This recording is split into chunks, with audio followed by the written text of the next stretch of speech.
All right, moving along in this quest to win a national championship with every single team in college football 26, it is the Arkansas State Red Wolves, head coached by Butch Jones, a B-minus prestige. Now, if you don't know his name or you're unfamiliar with him, he has certainly been around the block, been a head coach at some big programs, long history as a coach in general. And man, Arkansas State, they have some history of competing for and winning Sun Belt titles and competing in bowl games and winning bowl games. Man, they've been a pretty feisty group of six program over the last 10, 15 years, and that's where we're looking to get them back, to get them to that national landscape, which we are going to start by doing by simulating the entire first year of this dynasty after starting 1-0. And it would be a pretty good year. We'd go 8-4. Of course, we'd lose to Arkansas and lose to Iowa State in the Jalen Raynor Bowl, but we would go 8-4, 7-1 in the Sun Belt, finishing second. We were right on the doorstep of being in that Sun Belt championship game. We've clinched a spot in a bowl game, chance to win 9 games, and we were so close. I mean, look at that, 8-0 for Southern Miss. They do well on the sim too a little bit. And of course, JMU was a 7-1 team, so there were 2 7-1 teams and an 8-0 team. So now we're going to finish off this season in the Myrtle Beach Bowl, like I said, with a chance to win 9 games and win a bowl game in our first season. We're going to throw it up, and it's going to be caught.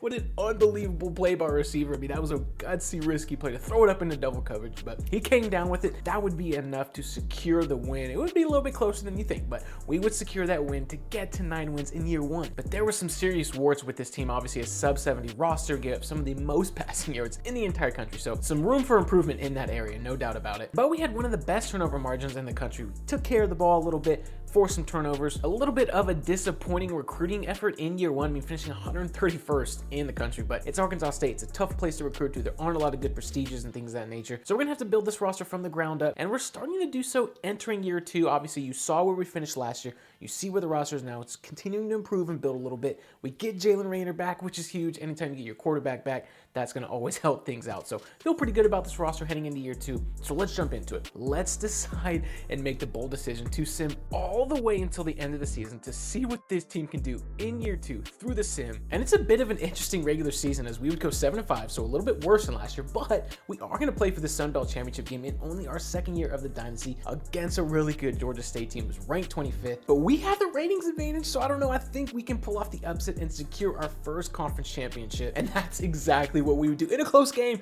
We would take it through the sim, wouldn't even have to hop in through 2 years. We've only played 1 game, so off to a really good start building this program up. And our reward for winning that conference championship game is going to be a bowl game against Oklahoma State in the New Mexico Bowl. A great opportunity to put this team up against a Power 4 opponent where we have a lead late in the first half on 4th and 3, looking to wind the clock all the way down, score some last points heading into halftime to really cement this momentum where we're going to do it, pull it on the RPO, throw it to the tight end who's going to withstand a hit, score the touchdown, extend this lead to double digits. Now, Oklahoma State would come back, so on 3rd and 11 late in the 4th quarter, we're going to hand it off to our back, get some great blocking, punch it in, and look at that. 2 straight seasons to begin this dynasty, 2 straight bowl game appearances, 2 straight bowl game victories. So we are on the right track, this time against an Oklahoma State team, and that's going to be enough to have us finish 25th in the entire country. So, man, in year 2, consecutive 9-win seasons, we built on that momentum really from 23 to 24, and now to 25 and 26. We have really generated some strong early momentum. Now, over the next 2 years, it would be a little bit of the same with consecutive 8-5 seasons, so no conference championship game appearances, only 1 bowl victory across the 2. So we've reset and kind of settled back down to where we, were at least heading into this dynasty project. But now in the following season, in the 2029 season, we are 3-0 heading into this game against Texas A&M,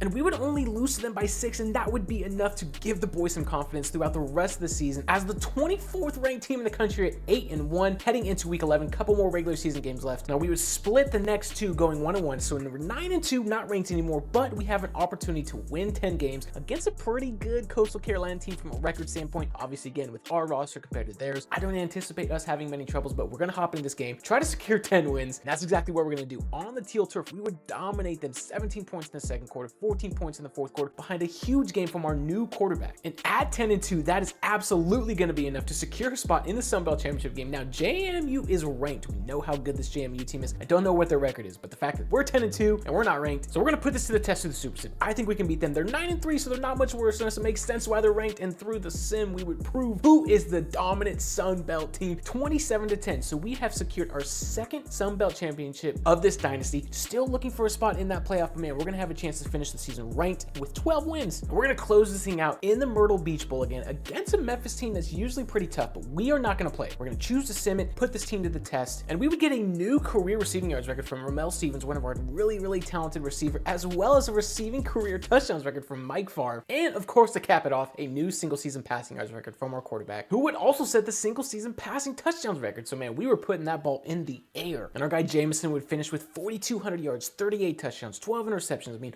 nearly 5,000 total yards of offense, a pretty good touchdown-interception ratio. Now, he is a senior, so we're going to have to replace him. And Larry Collins, 1,300 rushing yards and 12 touchdowns. He's also a senior, so losing those two guys is going to hurt a little bit. It's probably going to set us back, but losing Ramel Stevens is also going to hurt. But we get Mike Favre back, at least on paper. Hopefully we can keep him. Hopefully he's not going to try to transfer to somewhere else. And look at Alex Lowe, redshirt junior, 26 TFLs, 8.5 sacks last year. We were getting after the quarterback. We were intercepting the ball. So, man, just a really strong performance across the board. And look at Larry Collins and his career numbers. 2,800 rushing yards. Ramel Stevens eclipsed 3,000 yards, 22 touchdowns, 222 receptions. So, man, we are definitely going to miss those guys. And, of course, offensively, we were scoring a lot of points. Defensively, we were not giving up a lot of points. So, and we weren't giving up a lot of yards either. I mean, across the board, our defense was nails. That's why we were able to win so many games, win a conference title. And look at that, 12-2. So we would end up beating Memphis in the bowl game. Our recruiting efforts would take a big step after winning 12 games, 17 commits, 7 3-stars. Man, those are two huge components for us. This is a class that we can really build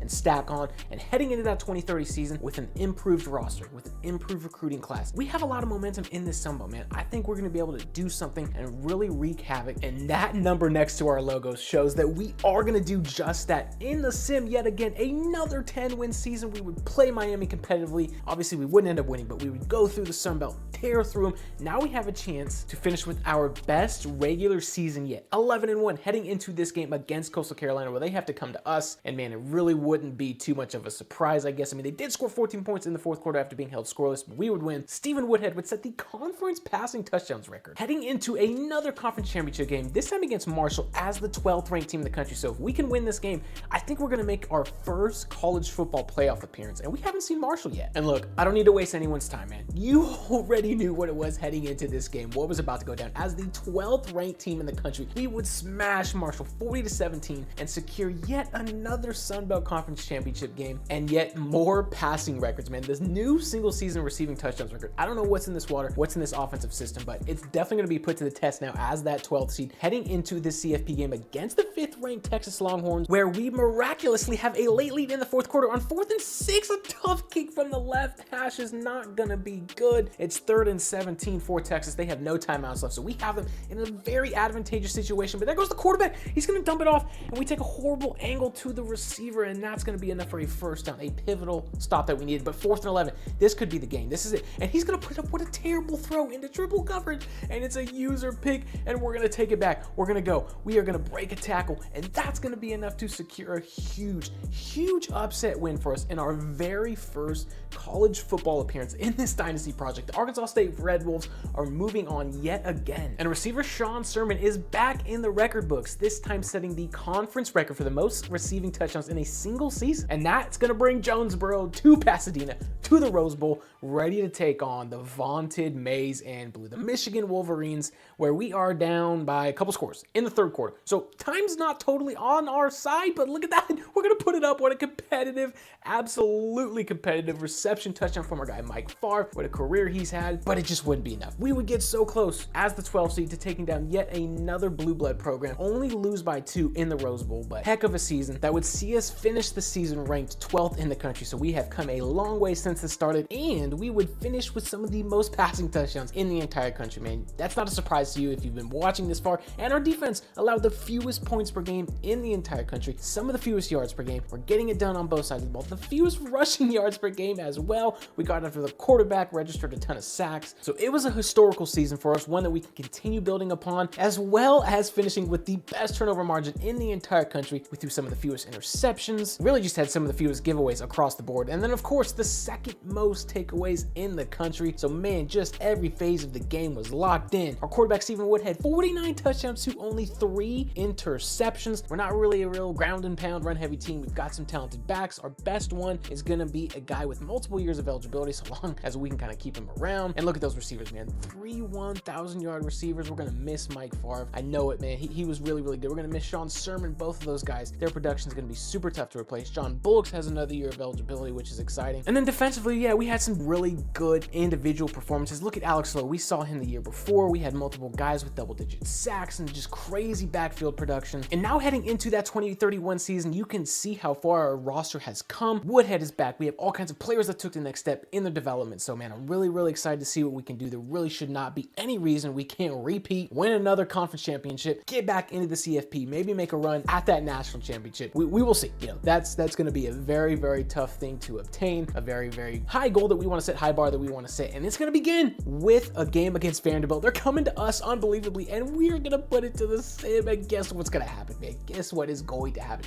We are going to not only win, we are going to dominate them. So man, this is the perfect step in that direction, trying to get to that national championship game. And it's not going to stop there. This next game, we have a chance to get some serious revenge against Michigan, having to go to the big house, only down 7 late in the fourth quarter, where we're going to put it up. Oh, the DB is going to make a great play on the ball, but it's far from over, man. You know this defense. You know how good this defense is. They're getting a stop, so we get the ball back. We're trying to make a bunch of audibles and plays, and this time when we put it up to our receiver, we're going to come down with it, tie the game up on the road in the big house. We know we can beat Michigan, who's ranked 5th in the country. And if you can believe it, in the sim, our defense would force a turnover, get us the ball back, get us great field position where we're going to pull it, make an incredible move, and we have the lead over Michigan. We are looking to cement this and get our revenge, and now it's 4th and 10. This could be the game. They do have all 3 timeouts left, so if they get a stop, they could have an opportunity to secure the win. We would only get a field goal out of it, but it's a 10-point game with no timeouts left, so this is going to have to do it, and we're going to try to blitz, run man coverage. I don't know if we're good enough for that, but Michigan's got onside it. I didn't think they would. I just wasn't prepared. I was not thinking whatsoever. And we're going to pitch it, have a little fun with it. It doesn't matter because we are going to secure the win. It got a little risky down there, but man, we're always going to have fun. We're always going to have a good time here. Put this roster to the test. Now we're 2-0. And of course, it would not come as a surprise to see us take that momentum all the way through the regular season where we would go 12-0, win the Sun Belt Conference, and now we have a chance to defeat USC on the road in the CFP as that 10 seed, taking on the 7-seeded Trojans. It's going to be tough, but we're looking to extend our leads. We give it to our back, and they're not even going to tackle him. Punches it in, but we would find ourselves down late. 30 seconds roughly, 1st and goal. We have all 3 timeouts left. We're going to give it back to him. He's going to go over the top. And what a crazy run to go over the top, secure the late lead. Now, USC does have some timeouts left, but this is it. 2 seconds left, man. This is the game. 35-31. We have an opportunity to pull off another CFP upset. He's going to put it up. What a play by our DB to secure the interception, secure the dub, and move on to the next round after defeating USC, man. This feels like it could be our year. And that's going to bring us back to Pasadena, back to the Rose Bowl, looking to finally win this game. Man, it's not going to get easier. We saw Michigan the last time we were here, and we're going to see they're very close to parent, man. Ohio State, we're down in the 3rd quarter, but it's 1st and goal here. We're only down 4. We're going to give it to our back. It's going to make a little bit of an unnecessary move. And back and forth, we're going to go 3rd and 8 here, though, with about 1.5 minutes left. We have all 3 timeouts. We're going to roll left, just looking for something to happen. Oh my gosh, we're going to put it up. I don't really like this. We're battling for a position. What an insane catch. 85 is going to moss him. He's going to let him know that he mossed him too. Carry the baby, and this could be it. 4th and 6. They do have 1 timeout left. They get a 1st down. We would go for 2, of course, as you can see by the score. We wouldn't get it, which obviously dumb and a little bit risky. So a field goal's going to win it, and we're just going to give up too much space, and we're going to break a tackle. They would have to use their last timeout. So this is it. They ran a play, stayed in bounds the play before this on 4th and 8 with 10 seconds of counting. So this is it. This is good if it goes, and we barely missed the sack, and he's got him on the corner route. We would make an incredible open field tackle, which should be enough. That should do it for them. I mean, time's going to wind down. They're going to have to spot the ball, and they're going to try to spike it. Can't get set. Woo, what an absolute thriller that game was, man. What a crazy game to take down the number 2 ranked Ohio State Buckeyes, 30-28. And now move on and find ourselves on the doorstep of a national championship game appearance. And this time, it's going to be a little bit of a bowl rematch against Oklahoma State, who's ranked 3rd. Pretty interesting to see them ranked that high, but man, they're giving us a game here late in the 3rd quarter on 2nd goal. We have so much space. We're going to dump it off to our stud wide receiver to get into the end zone. We're up 3, 1st and goal, starting the 4th quarter. Perfect time for a screen where we get some great blocking, manipulate the space a little bit, break a couple tackles, and he gets tackled into the end zone. But we're going to have the ball last year, all 3 timeouts, 30 seconds and counting. We're going to pull it and throw it on the pop to the tight end off the RPO. We're going to take the lead, cement the lead. That's of course going to be enough to knock off the 3rd ranked Oklahoma State Cowboys and secure that spot in the national championship game not very long into this Arkansas State dynasty. And of course, more spots in the record book for Stephen Woodhead, the new conference leader for most passing touchdowns in a career. That's insane. The Sun Belt has seen some really good quarterbacks. We're going to get a new coordinator for the 2032 season, which hopefully we won't need him. And this is a bad time to lose your OC heading into the national championship game against the Georgia Bulldogs, man. It feels like it's always Georgia who's ranked 4th. I mean, they're usually never even ranked ranked that low, it feels like. But they're giving us a fight, man. 4th and 3 here in the third quarter, where these wide splits are going to leave a guy wide open. They just couldn't get back to it in time. So now it's a 7-point game with a pretty easy touchdown. We really needed that. And we're going to get the ball back and load up to take a deep shot down the field. It's not really well thrown. We're battling for position, and our receiver is going to come down with it through a contested catch. He would have just enough speed to pull away from this fast Georgia secondary. And here's the game. 9 seconds left, no timeouts. So we're going to squeeze this ball in, make a move, get a first down, get all the way to the 5. Now the clock is going to stop. Look at this game from Stephen Woodhead, by the way. Just insane. The clock's going to stop. So this is the last play. If we can even get it off, we got to get set. We're going to get it off for sure. We're going to be able to get it off. 1 second left. It's good if it goes. And we're going to throw it to the tight end in the back of the end zone, who would come open at the last second.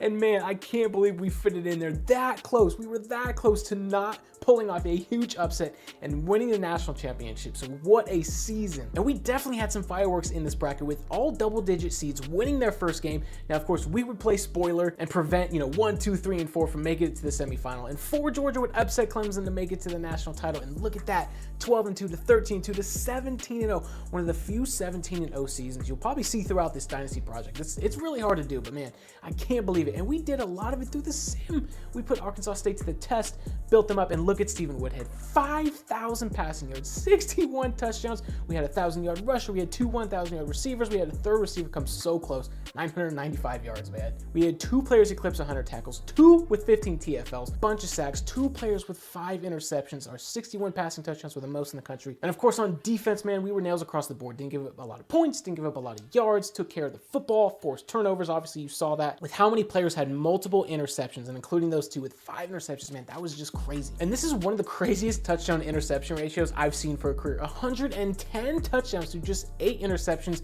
Mike James has another year of eligibility. He's had a great career. And John Bullocks with 4,000 career receiving yards, 224 receptions. And Butch Jones is the man of the hour, the man of Jonesboro, Arkansas. They're going to build a statue for him for bringing a national title home and finishing with a career record of 95-54. Great record at Arkansas State. Obviously, we struggled against AP top 25 teams. You'll see that in a lot of coaches, but 14-5 in bowl games. He's won nearly 200 career games as a coach. So man, your Arkansas State Red Wolves are the 2031 national champions.